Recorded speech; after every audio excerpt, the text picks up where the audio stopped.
Samantala, babae, patay ho sa pamamaril sa isang palengke sa Quezon City. Sa impormasyon, ito daw ay tindera ng baboy sa palengke at meron ding pautang. Ayaw siguro magbayad, ha? Jim Tejano, detalye. Duguan at wala ng buhay ang katawan ng isang babaeng negosyante sa gilid ng kalsada sa bahagi ng barangay Commonwealth, Quezon City, bandang 6:30 ng gabi noong Lunes.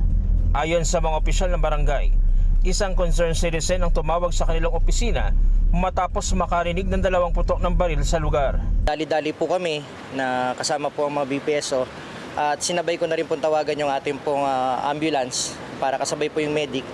And then pagdating po namin sa area, nakita nga na po namin na nakabulagta na po yung isang babae na duguan at may tama po sa ulo. And then pinacheck ko po sa ating mga medic, wala na po talagang pulso. Sa paunang investigasyon ng pulisya, naglalakad umano ang biktima sa lugar ng sundan ito ng gunman.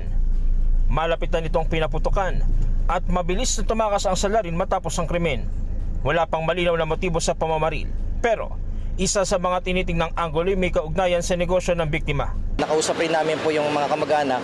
Ito po ay isang negosyante na nagtitinda po sa palengke, may pwesto po ng grocery, babuyan at meron din po siya mga pautang.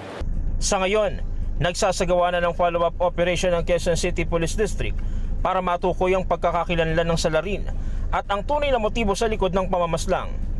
Kasabay nito, nangako ang pamunuan ng barangay na mas paigtingin pa ang seguridad sa lugar, lalo na't isa ito sa mga mataong komunidad sa lungsod.